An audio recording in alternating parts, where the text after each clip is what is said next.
We got a rowdy family. For all those at home are also rowdy. It's Friday. So, welcome to our Friday Art Discovery Series. Today's topic is aptly called Nature Calls, featuring some of our fabulous nature artists. We had one that is not able to join us, so these two are going to do triple duty. So we're looking forward to having a good time with that. So please help me welcome Trevor, Swanson.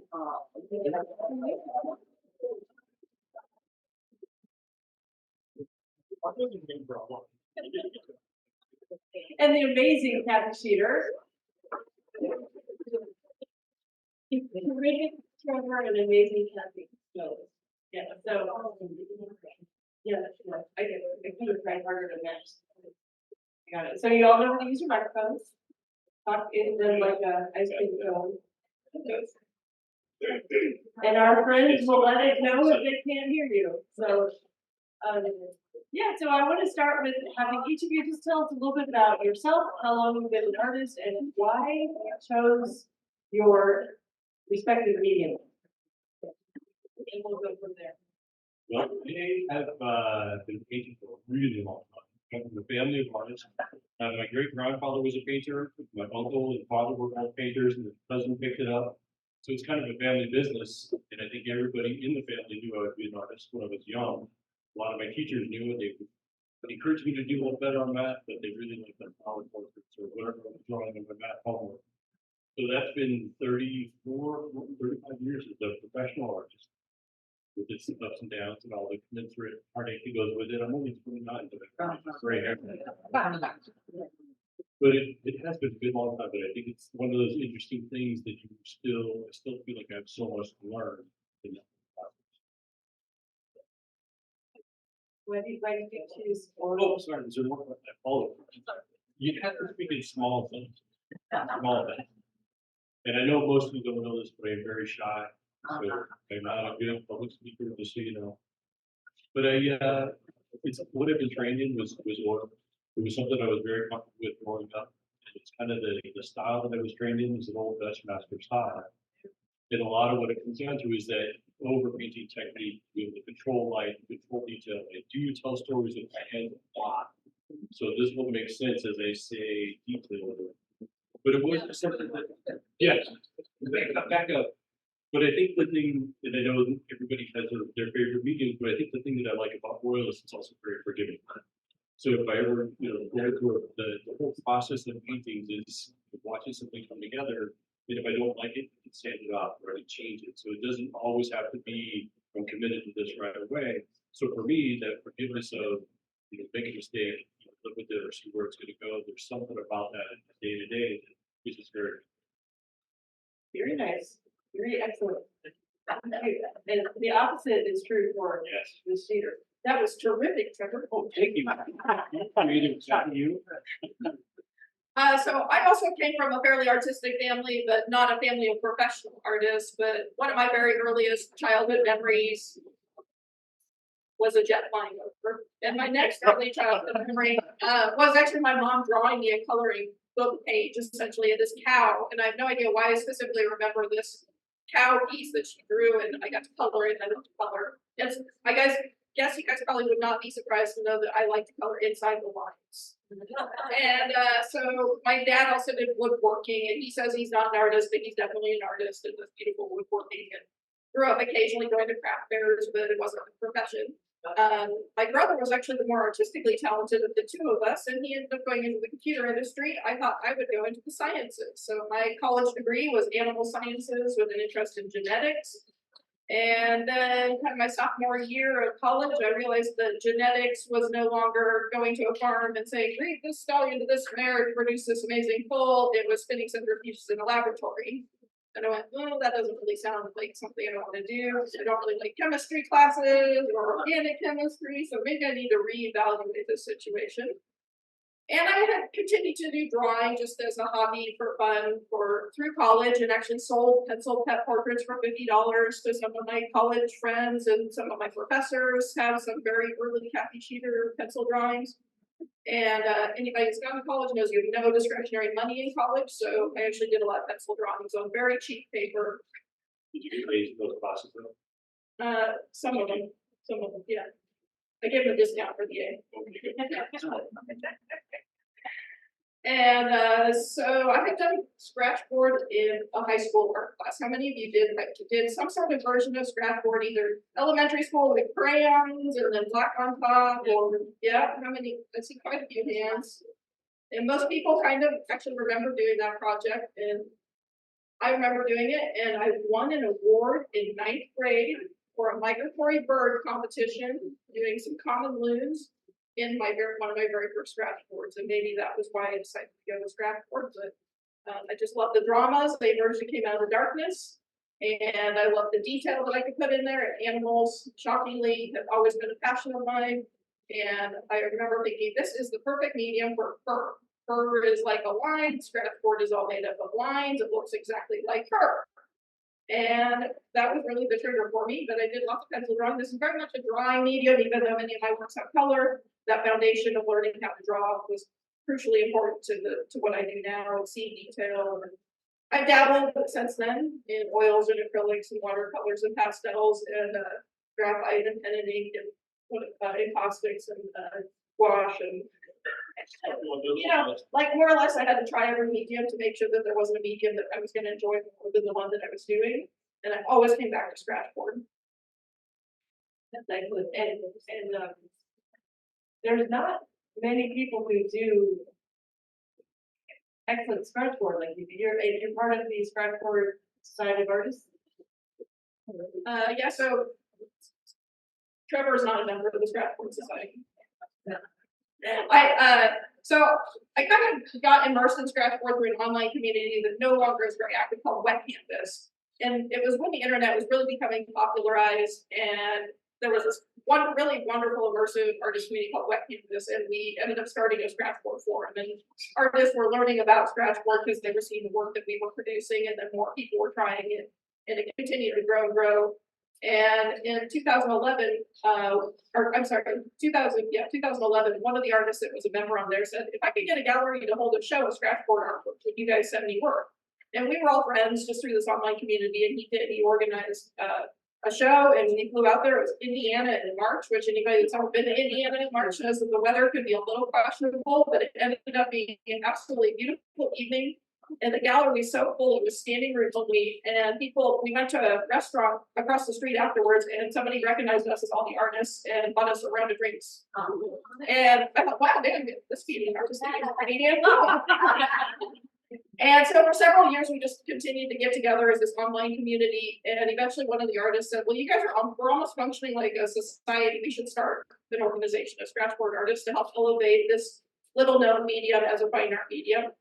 And I apologize, it was 2009 that we were in Indiana. 2011, we launched the International Society of Scratchboard Artists. We now have about 270 members. I am one of the founding members as well as the current president.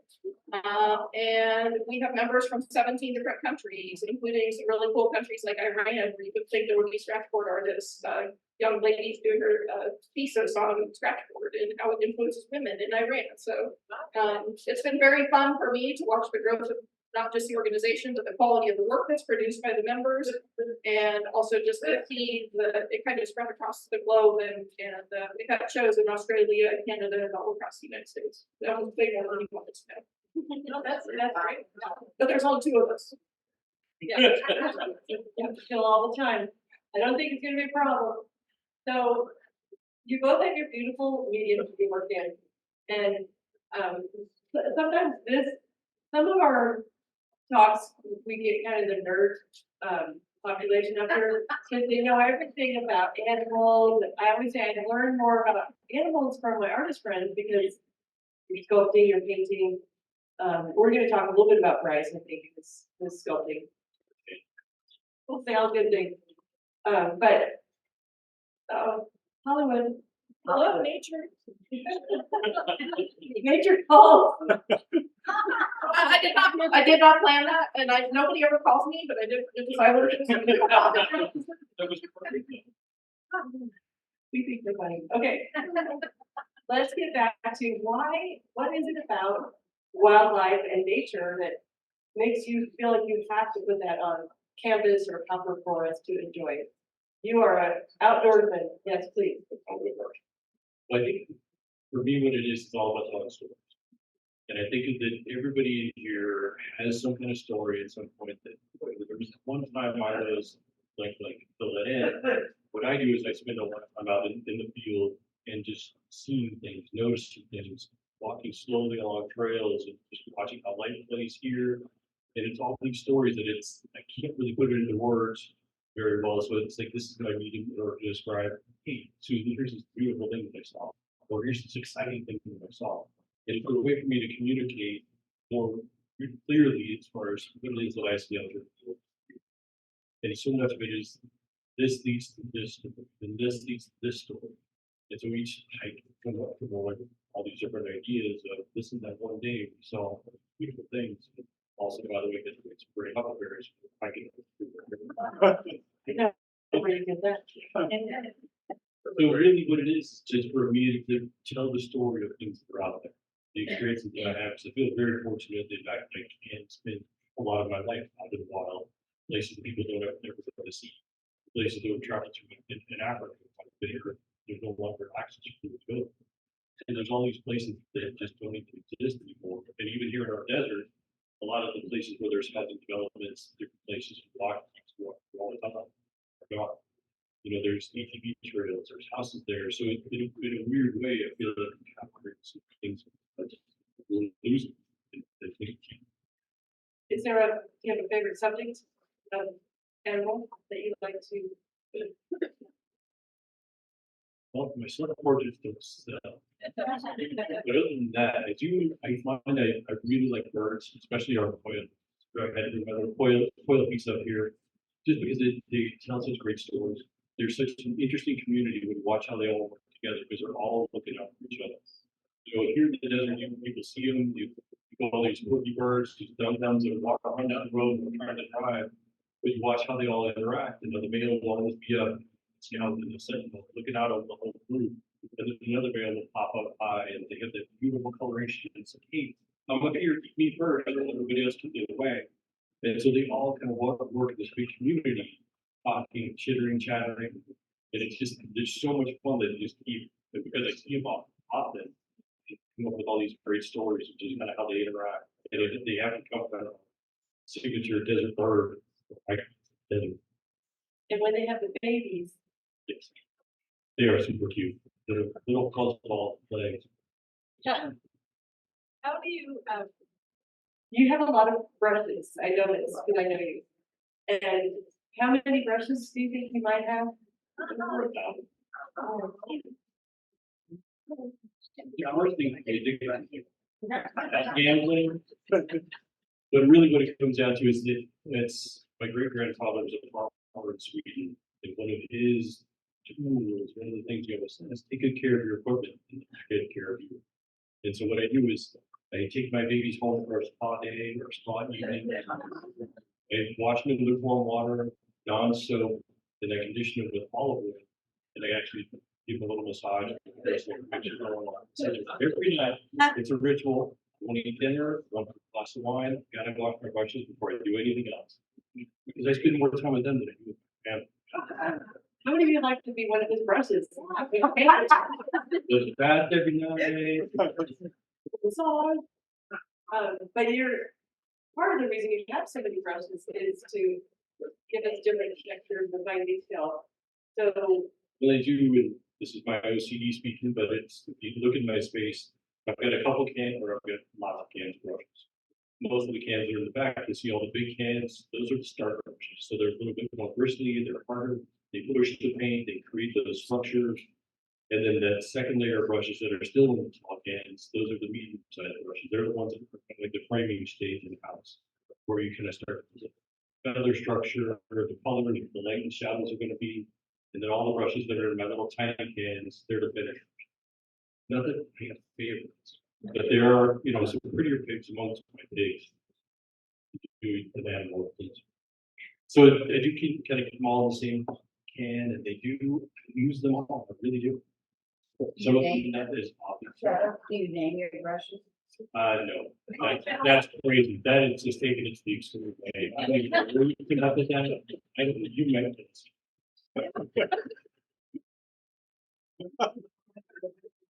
No naming. But you do have favorites, I know you do. Okay, so when you. There is one goofy story. Okay. So I found this company that they build brushes out of the goat hair, horse hair, and squirrel hair. And on one of their features on the website about how they take care of the animals or building these brushes. So I saw this great picture of their family of squirrels, and they all have shaved tails. Like, they're one of the saddest pictures. Like here's these, mouse little squirrels, they all got these rat tails, realizing it says ugly little tails, they're shaved. Oh, little bushy tail. This is all in your pictures. Get it out of my head. They don't kill them.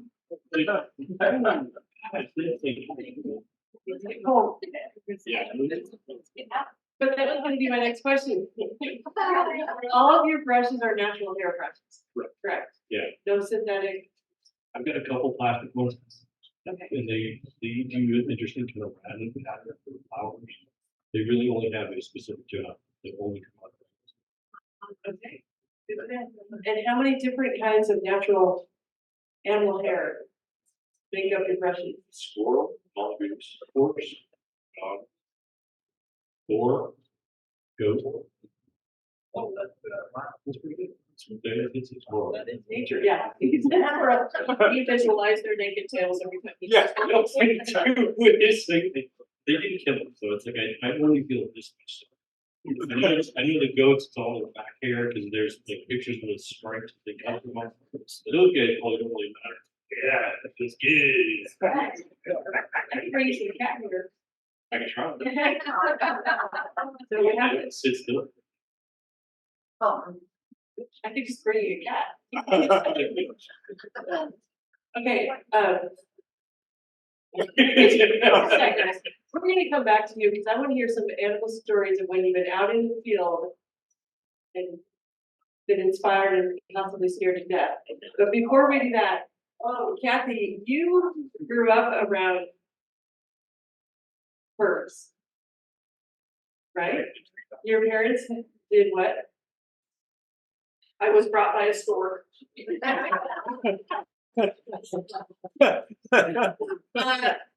My dad was a wildlife biologist, so I did grow up immersed more or less in wildlife and pointing out random raptors and birds to me. And I was kind of lucky.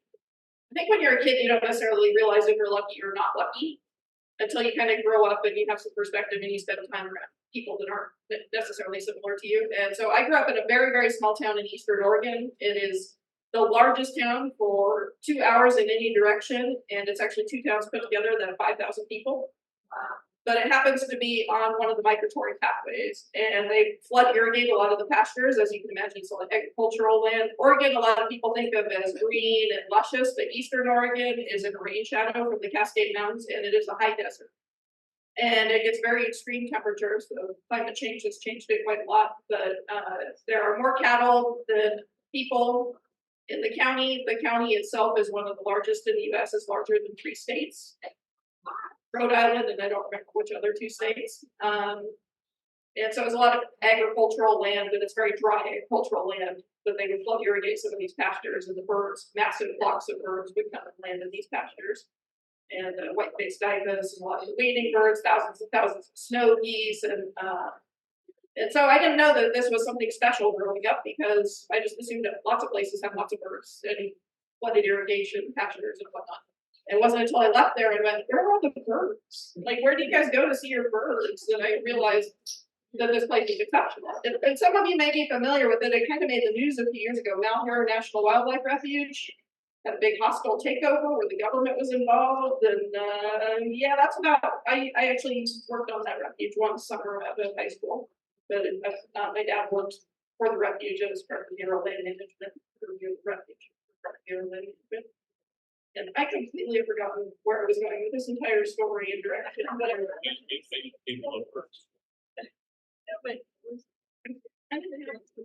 But I did raise animals. I had all sorts of, I was very active in 4-H. I showed everything from 13 different species of animals, rabbits, llamas. Wow. I did not show you because I did pigeons for a couple of years. But I became immersed truly in birding actually more recently as an adult. So I've always been a nature lover, grew up in a family that was nature lovers. My family traveled quite a lot to go to nature places. We drove from Oregon up to Alaska twice when I was a kid. The first time I was 3 years old and I slept in a cardboard box. So when I say, hey, I lived in a cardboard box, I wasn't exaggerating.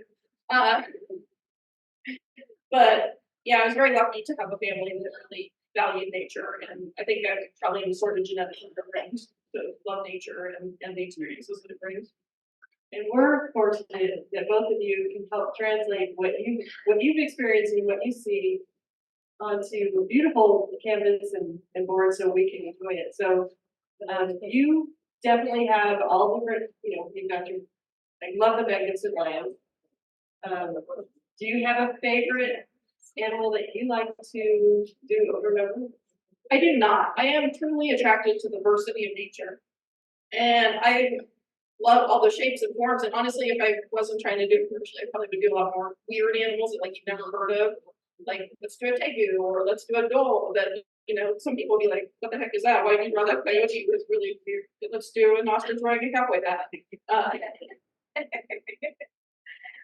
So I love the diversity of nature in general, and the animals have evolved and taken on so many different interesting shapes and forms and patterns and things that look completely convoluted and bizarre if you just look at them. And they work in photos, we accept photos for what they are, but if you draw them in artwork, if you aren't familiar with them, they're like, why does that squirrel have, why does it have no fur on its tail?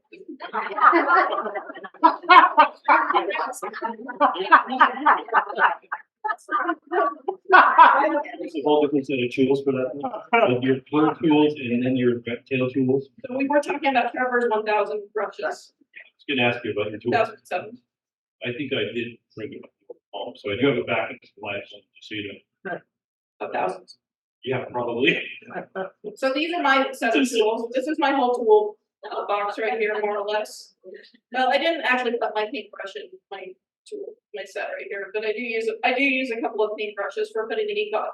I do not massage my brushes with olive oil every day. So your brushes are a little too sharp to do that.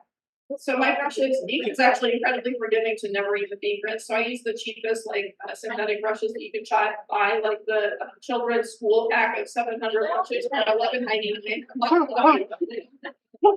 But some of my primary tools, most of you have stopped by my booth and I've showed you, but I have various different types of knives. So nobody really comes across and tries to piss me off here at the show.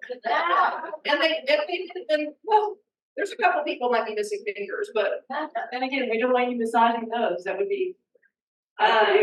these guys right here are fiberglass brushes, so they're commercially sold for cleaning computer electrodes. So they're not a traditional art product, but they're kind of a fine, small tube of fiberglass that's put together. I use these for softer, smoother, like blended effects. Right now I'm working on a roadrunner piece that has some prickly pear cactus, so this is my primary tool for creating the prickly pears where you don't see individual line work like you would of the fur of an animal or the feathers of a roadrunner. And then I have a couple of tattoo needles. I only brought one of them up. Any women here have microbladed eyebrow tattoos? There might be a few of you that do. This is a microbladed needle. And so anything, I use grits of sandpaper, anything abrasive can be used for different textures. And that is one of the challenges in my medium. Everything, it's very easy to create things that look sharply in focus because things like knives and blades leave a very individual, strong fur look, but things that look more out of focus are more challenging and stretchable. Do you have like a variety of brushes or scratchers? Really called? This is my variety. So as far as like, do you have a blade if you're doing something, or is it more like the softer one that you're blading? I'm far enough away you can't reach me. This is my whole toolkit. That's it. That's it. I thought you would have something big to create like bigger patterns. Which you use That's the scratch one. Sandpaper. one spot. So what you might want to explain for some people who may not know, a scratch board, it can be white, but basically it's white background with black, and you, instead of adding, you're subtracting. That is correct. So, most of you have heard my spiel, but scratch board is a white clay. So the brand of board that I work on is manufactured in Texas, made by a company called Ampersand. And so it's a masonite panel that's coated with a special white clay. And so the panel looks, well, this one's a little dirty because it's been on my table, but essentially white, and it's an extremely smooth surface. There's no texture to it. They make it to a very high temperature, sand it very smooth. And then this surface is covered with dark ink. So traditional scratch board would be all a solid black panel like this. Some of my work, I only put black in select areas, like where the animal is at, or where the ground is at, or where a branch is at, and then I use an airbrush to put the background in over the top of the white clay, as in the case of the raccoon here, where he was inked black, and then I used an airbrush to put colors in there, and then a variety of sponges and paper towels to put the ink on the trees, and then they were scratched on, and the raccoon was scratched with these tools, all of it was scratched with these tools. And the colors, India ink. Yeah, the colors are a special set of scratch boarding. So the black is a traditional India ink, but they only give us 5 colors. We have to mix our entire color spectrum from. So they give us a blue, a yellow, a green, a sepia, and a carmine red, which is like a hot pink color. And I work essentially in multiple layers. So once I generally start with a dark shadow color, then I do another layer of scratching, then I come in with like a wash of mid-tone color, and then I do another layer of scratching, and then I come in with a highlight color, and then I do another layer of scratching. And then if I'm not happy with it, I do another wash and then another layer of scratching. So someone walked into my booth once because I'll say I can go up to 10 times their color and scratch and said, "Can you show me one spot where you did 10 times the color painting?" And I said, "Anywhere on there, picture thing, it could have been scratched and colored 10 times." So I just keep working it until I'm happy with the way it looks. And I don't really count like, oh, that was 6, and that was 7, and that was 8. It's like any artist, you just keep working on an area until you go, that looks pretty good. So the lightest color is just the base of the clay base. Yeah, so anywhere that's truly white is essentially just the clay showing through like the chin of the lion there. It is really amazing how realistic your work. I mean, it looks like that. You had that line, although we've got to clean it more. But it is one of those things, people tell me, oh, I feel like I could edit. Well, maybe sometimes it's work, because that, it is, and I would think that you would have it, because it's so soft, it's so inviting. It's kind of one of those things you have to tell people doing, these are not just. I just hold up Okay, my knife and everybody just backs off. Well, but that's my question for you, is like, can you touch it? Or do you seal it after you're done? The work is varnished Okay. when it's completed. It has about 6 to 8 coats of a spray on varnish that's over the surface of it. Okay. Interestingly, anybody that wants to touch it on my little sample board, I also invite them to come and touch the sample board. There really is not very much texture to it. I tend to work with light pressure. It's much like writing with a pencil. Many of you are familiar with our new artist, Britt Hansen, that's carving into her many layers of paint. Hers is incredibly textural because she's really digging in. Mine is actually engraving into the surface, but it's a very shallow depth of engraving. And so when you run your fingers over it, it's almost imperceptible. I think The that's texture. fascinating, because it feels, when you're looking at it from the side, you don't see it, but it feels like there's so much texture there, it feels so full. Yes. Okay, no, that it is, it's always been amazing, it's like, I want to touch this, but Yeah, you can touch it after you buy it. Especially in some of there. And I do actually have magnifying glasses in my this year, so I guess we're far enough from COVID. I decided I could put out the multi-touch surfaces again. So anybody that wants to look through magnification, I do not work with magnification, but the fur does really look like fur, even through a magnifying glass, which I was finding super fascinating. But I mean, the depth of texture and whatnot really does look like you can sink your fingers into it, which is one of the things I love about my ability to create in this medium. It's extraordinary. Love it, love it, love it. So, Trevor, you have traveled the world and you've had animal experiences in multiple places. Share a couple stories of when you were out in the field and what inspired you, like to do the bison or to do the bear or to do the warthog. one of my recent ones is actually Buffalo, the water the buffalo. one, give them. So the more recent ones that get your heart going was actually this guy, the bison right here behind you. So what I found is that, going out different places, you can just sit in the back of your truck, because most critters don't really associate vehicles with a threat.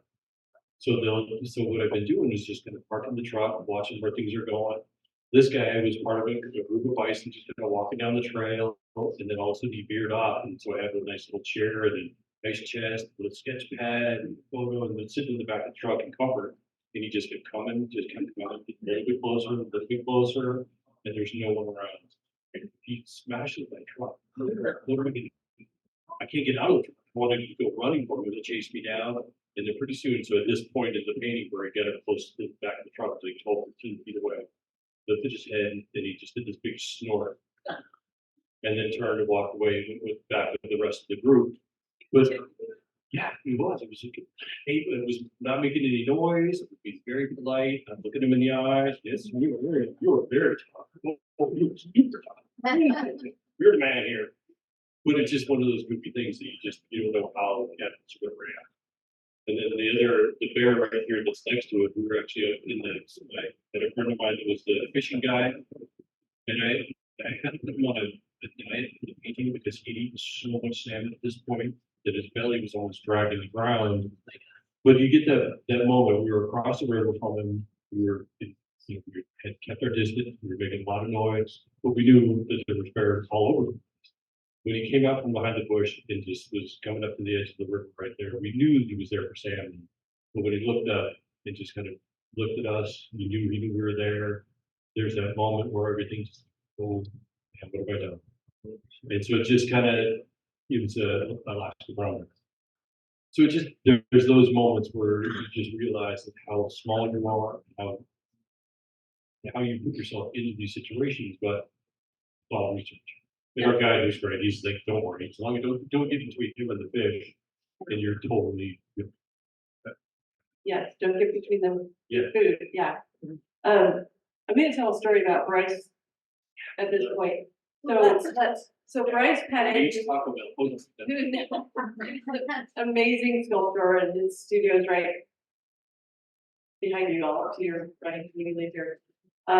He does all sorts of animals and birds, and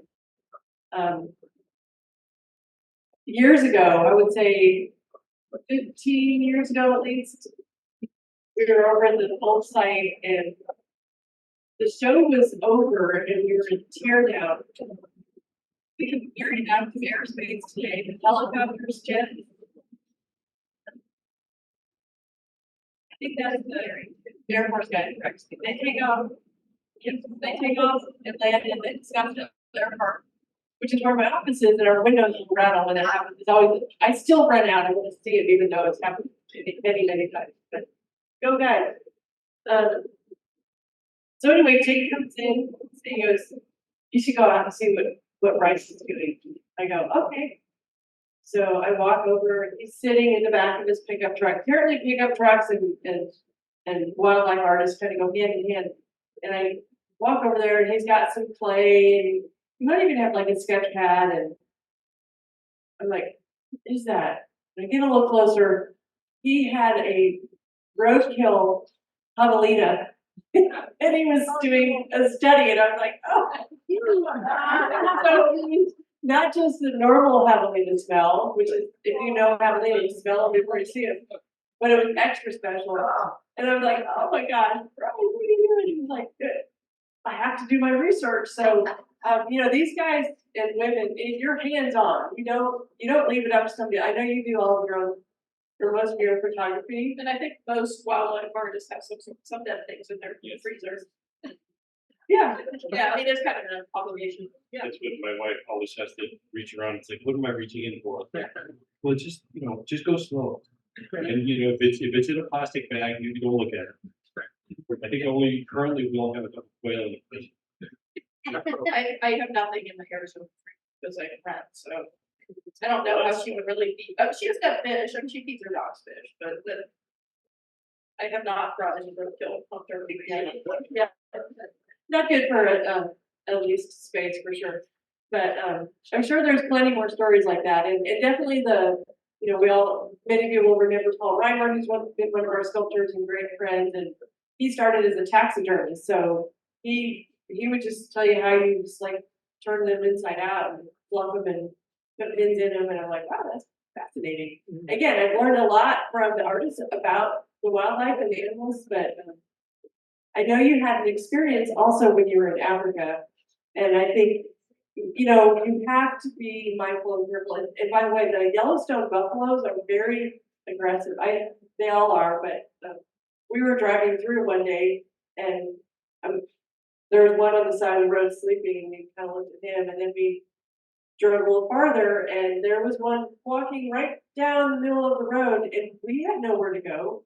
So I'm like, please go around, as he was coming straight at the car. We did go around, thankfully, but I felt that when you were saying that, I'm like, it's a rental. You can get the extra. Do we have the buy insurance? But you had the Cape Buffalo experience.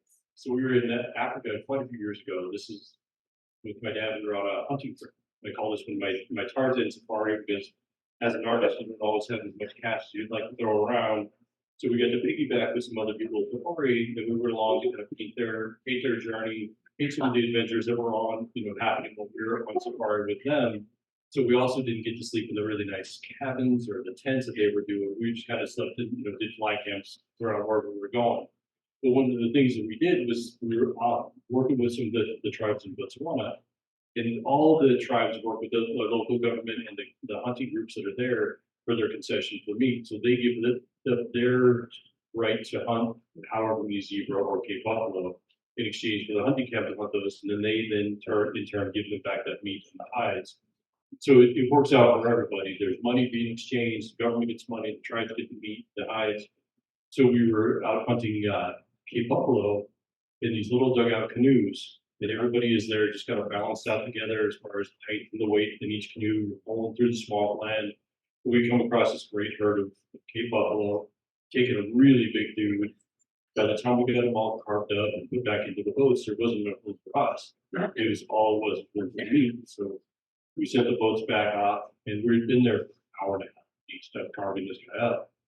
And one of the things they always say when you're in the bush is never walk close together, always walk 5 feet apart in a straight line. So if something happens to one of you, somebody else will be able to jump in and help you. But we've been there, and I think what ended up happening, we figured out is we cut off one of the females from the herd, and where we were in Botswana is that it's during the wet time. So the grasses are high, it's swampy, and there's about 10 feet of beach, and then it goes to the jungle. And you just can't see very far. But by the time we got up, picked our stuff up, and started walking away, I turned, you just hear this rumble, and I turned in time to see this Cape buffalo with their head down, just coming straight at me. All I had time to do was turn and give me my back. She hit me, threw me up in the air over her, and I just remember landing with my butt and just seeing this big black shape just going away this way, yelling, screaming, going on all over the place. And so she had knocked us over like bowling pins. We all just were just beating around. I figured it was a female because she was just turning back to the herd. The male would have turned around and killed us. And so we got back to camp. It was also the same walking trip back that I am a tall guy, but I was the shortest of this whole group. It was just one of those days. So we're walking back to camp, and we had to cross a river, and we're going along. I was carrying the gun at this point, but as we're crossing this river, I was just, everybody else was taller and had made it through, just a little bit shorter than the rest of them. I started sliding away, and the guy that spoke very little English. He had some good, good curse words, but he knew all the animals. He said, "Come down, crack the water! Come down, crack the water! Come down, crack the water!" I can't reach. So he's holding the end of the gun and pulling me up through the mud, and everybody's freaking out on the bank. This is not that fun. And then come back to camp, and we find out that same group of buffalo had just trashed our camp. They come through, all the tents were just flattened, all of our stuff. The only thing that was left that was in fairly good shape were the pots and pans for our cook. It was just one of those crazy days. So, but it was, and then I think by then too, it's like I knew it was one of those goofy things that I took my shirt off that night, see the curve or the bruise in my back. So it was just like, that was really close. Whoa. I made some great stories. I mean, some great paintings. So. Yeah. And the other thing too is we also had to draw straws. We get to sleep under the trunk because you would make a camp out of thorn bushes every night.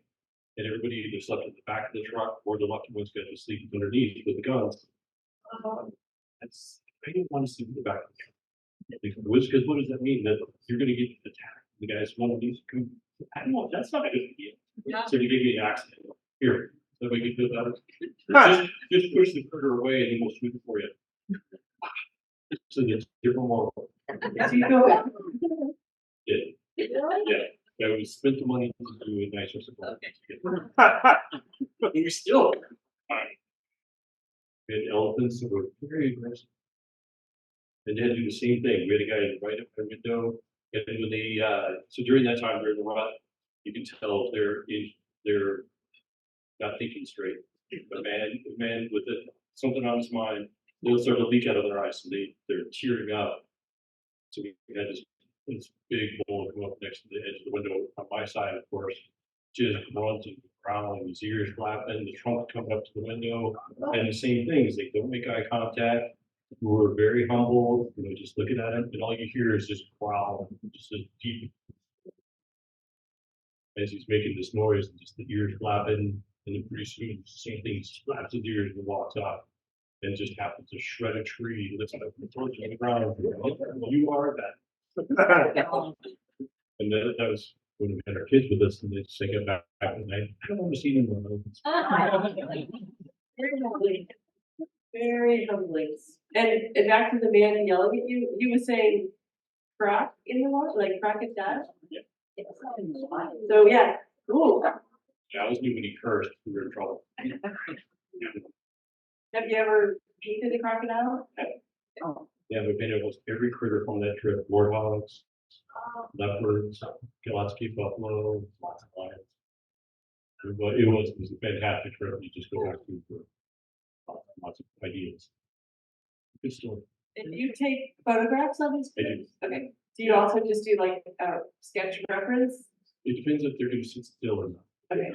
Yeah. But it was like a lot of lions and giraffe, zebra. They were just slow moving. They weren't in any big hurry, so it was easy to sketch that type of thing. But if it's anything else that's going to move, like a lot of the birds, it was all hard. Yeah. Originally, what the guard llamas are into. One of No. the scariest things in the States, I was researching rusty old tractors in this old beautiful junkyard up in Dillon, Montana. Talking to the guy that owns a place. He's like a 150-year-old biker dude that's just been collecting all this equipment. He's like, yeah, no problem. You can go and gate. Here's the combination. He's like, just don't worry about the llamas. They're just going to guard the property. It's a funny statement, but okay. So walking in there, and it's just all of a sudden I hear this loud hissing, grunting, stomping in the ground, and these llamas that had not been honed or cut, and they were, I swear they were 10 feet tall, and just growling and grunting and making all this horrible noise. Yeah, this is really intimidating, but it was also kind of lost in the maze of all this old equipment.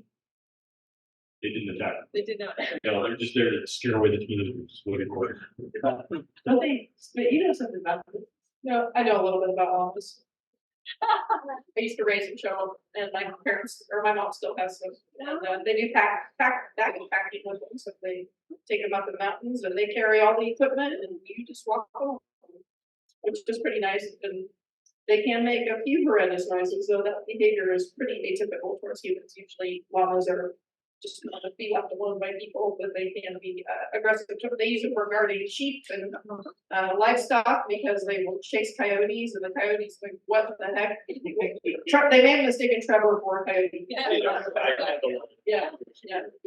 And you have the squirrel rushes because they may have heard rumors about that. So I have worked on several llama ranches out of college. That was how I spent some summers, including one of the largest in the US at the time. It was first beginning season, and then a very prominent one, which is how I ended up living in Colorado. I was going out to a llama ranch in Colorado, and I said, yeah, I kind of like the climate out here. I think I'm just going to stay. And that ranch is also no longer in existence. But llamas for a while were kind of in a boom, and now they're a little less popular, but they're apparently making a bit of a resurgence. So, anything you want to know about llamas? I'm your gal. Do they spit? They do have the ability to spit. Most llamas, But they're not like camels. well, they have. This is going to be like too much technical stuff, but they have several different defense mechanisms. Most llamas do not use physical means of aggression. They have a warning, what they call a sneeze, which is a super fine mist that they prefer to do. And the actual regurgitated spit, they don't do unless they feel very threatened, or like a mother protecting a baby. Llamas are really a fascinating animal as far as their psychology. If they are raised and do not learn that they are a llama, they can develop potentially a mental illness where they think that people are llamas. So a lot of people's experience of spitting llamas is petting zoos. And that is a llama that thinks it's a person. They become very territorial by the time they become adults. And so most petting zoo llamas are baby llamas because they've not yet become territorial. And when they start spitting on people, it's because they think they're defending their territory against another llama because they've not been raised in a normal llama environment. But most llamas really don't prefer people. They prefer to just give you your space. And I've worked with probably around 3,000 llamas over the years. And I've actually physically been spit on probably less than 20 times. And they actually hang their mouths open and they drool profusely after they spit, like they even disgust themselves with it. So most llamas do not, they'll spit at each other over food and that kind of thing, but they don't really enjoy it. They don't seem to enjoy spitting if they are psychologically normal. That makes sense for your And collectors. Oh, did I say Oh, that? It's always interesting to hear. No, we have, I love everybody coming through and talking with all of you, but should you have any llama questions? You're the one, you are the one. Well, it's fascinating, really. I mean, I had no idea about all that. Did it? And perhaps there's other animals that perceive themselves as being, that were them. A lot of things. Maybe They're just full of drama. llama drama. Oh my goodness. Guys, I don't even know how to handle these two. Just the two of you. Yeah. No, you're awesome. So, do you feel compelled? I know you guys are like to joke around, and you have really funny titles too, by the way. So you got to take a look at some of those. But do you feel sort of compelled to share your view of nature and capture that so that other people who may not have your same ability to experience it can have that experience? I think that's good work. It's a power. Yeah.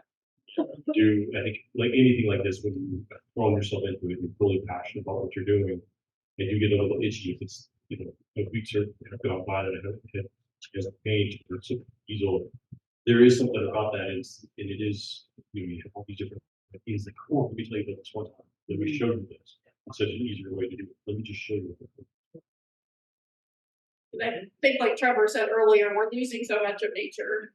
And so many people are becoming disconnected from nature that they don't spend time. I mean, there's entire books written about nature deficit disorder and how people that spend time in nature feel calmer, they're more patient, they have more energy. I mean, there's a lot of benefits to us spending time in nature, and yet we're so connected with our cell phones, our apparatuses, our computers, that people rarely truly disconnect and spend time in nature. I mean, even you see people out on a nature trail, but they got their headphones in and they're looking at their phone as they're walking. I'm thinking, you're missing so much of what's going on around you. I mean, you're missing the bird song, you're missing the sound of the wind blowing through the vegetation, you're missing the lighting changing and the flowers that you're stepping right on.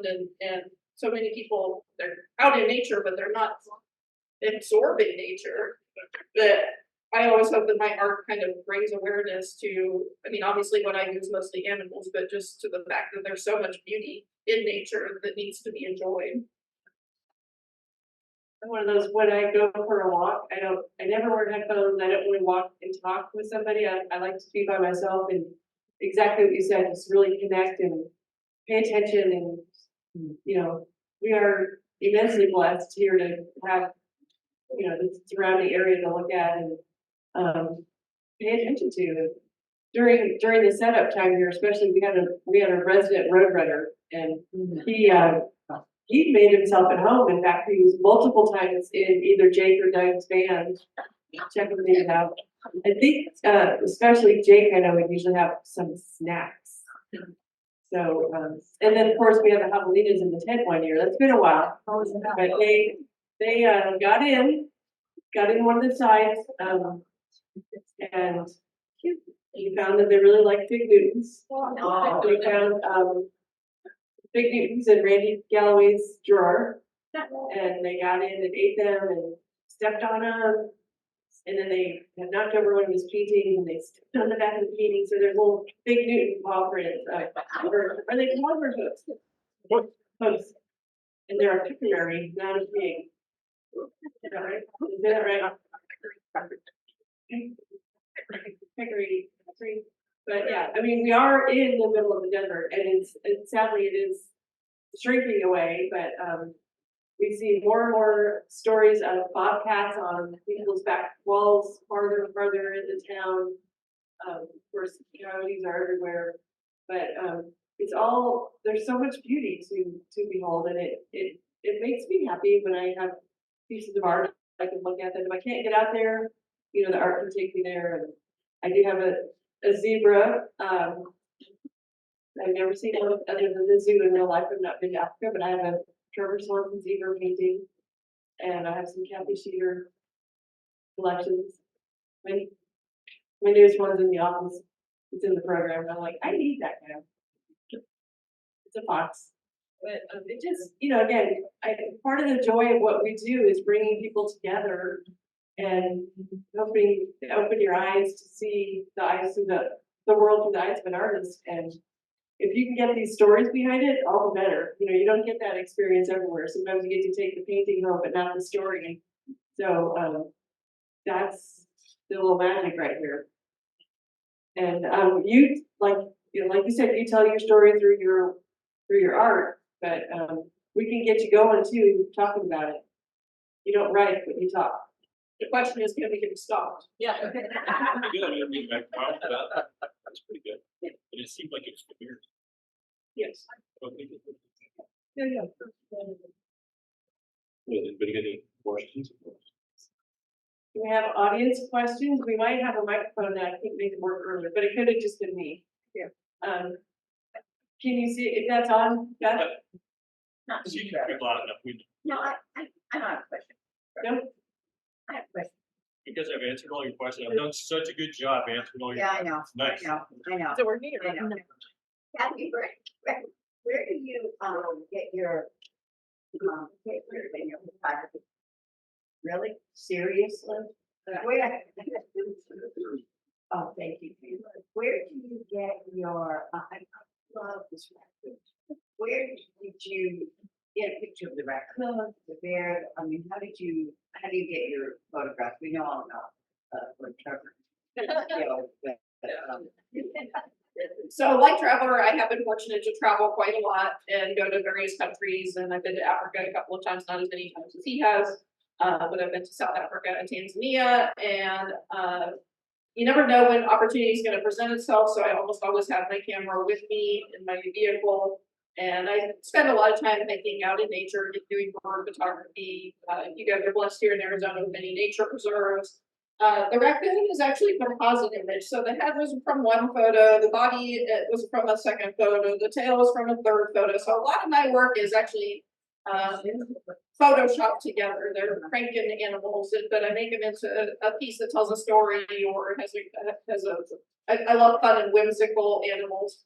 And so this little dude was actually climbing on a deck. And so he was climbing on the deck and he had his arms around just the railing of the deck. But I wanted him to look, of course, like he was in nature. And he had his face all kind of pulled back a little bit oddly. So I want his face to be a little bit cuter and more engaging with the public and with me. And so I photographed some other raccoons, just a sanctuary. They were some young raccoons at a sanctuary. And I lived with a gal that helped raise some orphan raccoons. So I'd taken a lot of photos when I was renting from her.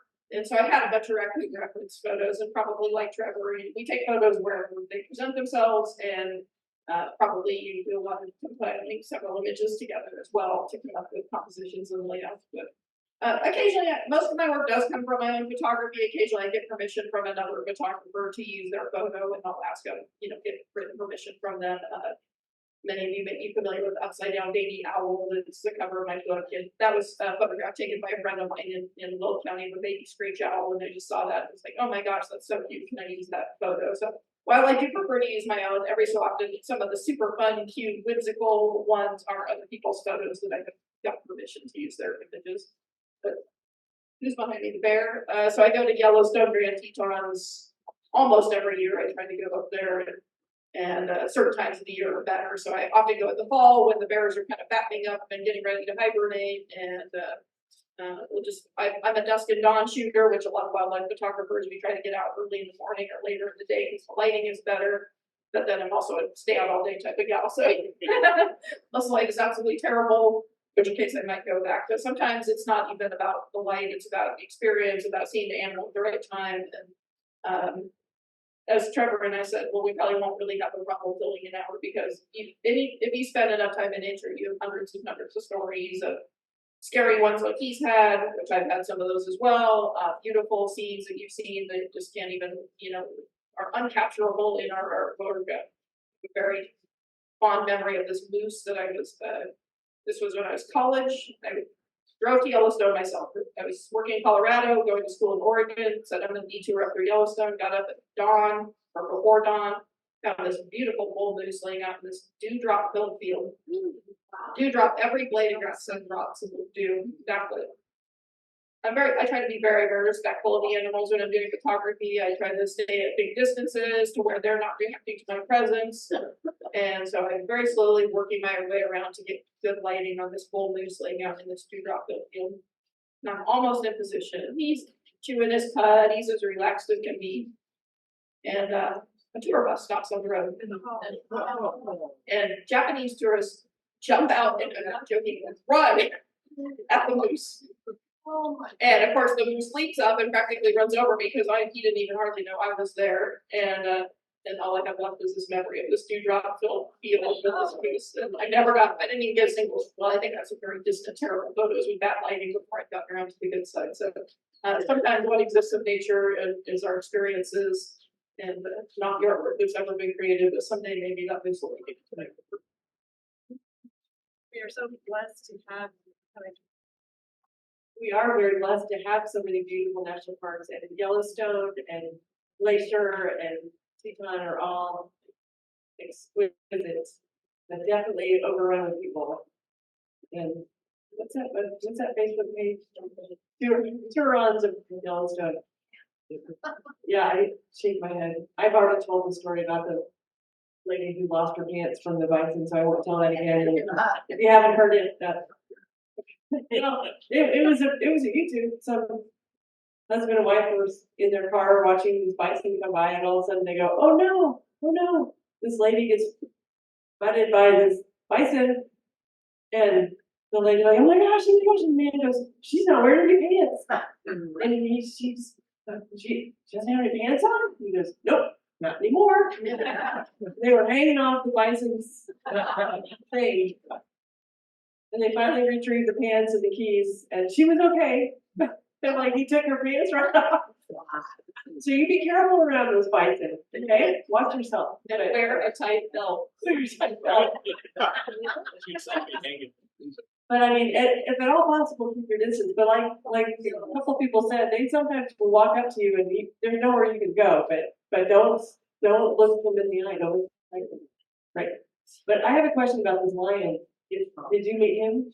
Yeah, Look at his nose. Yeah, this guy was from South Africa, and my family is fairly adventurous, and we decided we would rent a car. Very first time ever going to Africa, that we were going to rent a car and drive through Kruger is one of the few national parks in Africa or South Africa in general that you're allowed to kind of go without a tour guide. Most of the African countries you have to be with like a registered tour guide to take you through. But South Africa you do not. You can rent your own vehicle, self-guide your trip. You have to stay on the roads. You can't drive off road. But so we were there for 22 days and we rented a car. And the first day we got there, we blew a rod through the oil can of our rental car and took some side road to get off. And they drive on the other side of the road. So it was our first day driving on the other side of the road.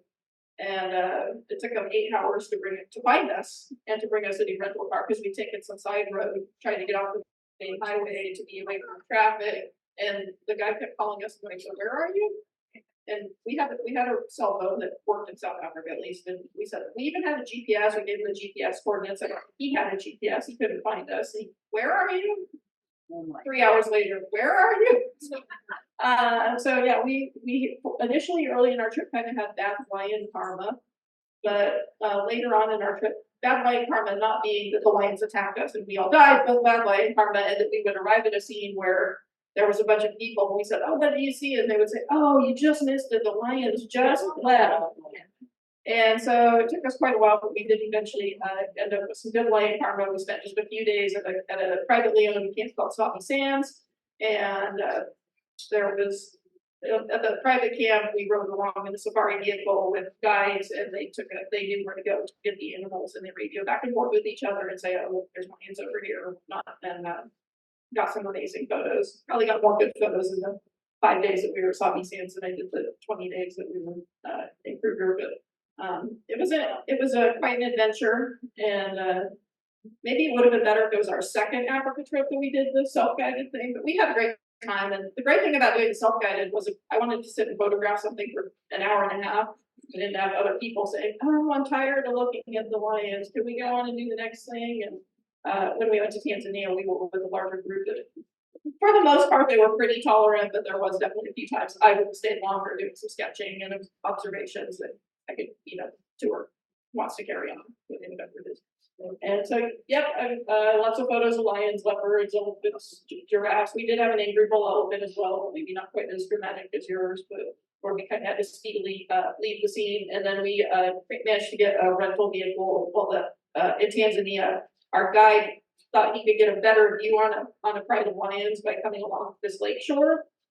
And then proceeded to get the safari vehicle stuck in the edge of the lakeshore with the lions just kind of like maybe as far away as that table over there, but there was a bush kind of in between us and them, and then this lake over here. And his four-wheel drive wouldn't engage, and so he dug a big hole with the tires spinning. And after trying to rock it back and forth for 20 minutes, he finally had to radio into his cohorts and say, I got the vehicle stuck. And probably 20 safari vehicles came to laugh at him from other safari groups. And he did eventually have, knowing that the lions were still over there, he did eventually have to pop out of the safari vehicle and hook up a winch to another car. So they kind of made a barrier with other safari vehicles between where the private lions was and where he was. And he was very, very fast at hooking up a winch with the private lions nearby. I mean, I've never seen somebody hook up a winch while they keep looking over their shoulder, but one of the other safari vehicles then proceeded to also get stuck. And eventually, after an hour and a half, I think we got out of there. And the lions we did kind of swing around to where we had the view of them to see how far they moved away with all the commotion, because they never stuck their heads out to where we could see them while this was all going on. And they had not moved very far. They had gotten up from their naps and moved maybe 100 yards or something, but we said, well, were you nervous about getting out of the safari vehicle with knowing that the lions were right there? And he goes, well, it was all adult females, and so I wasn't too scared, but if it had been young males, I wouldn't have done it because I guess they're much more curious and likely to attack. So that is his perspective on the situation. Well, any other questions? Okay. This is just a bit of a finisher because I know we're close to time, but over the years since Discovery started, anybody that knows me knows that I've been taking notes of every discovery since. And I just picked this one out of my notes, which is the same, and it's a finisher, but it's attributed to somebody called Blaise Pascal. You might know that name. But it says nature is an infinite sphere, where center is everywhere, and whose circumference is nowhere.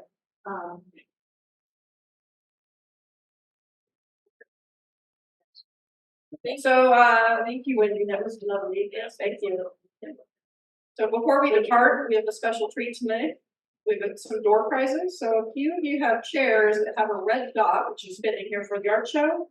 on the back of them, and so check the back of your chair, and if you have a red dot, You have a red dot, you can cry. alright, Trevor's gonna call Come on forward if you have a red dot, and thank you all for being here. Alright, so thank you for when nature calls.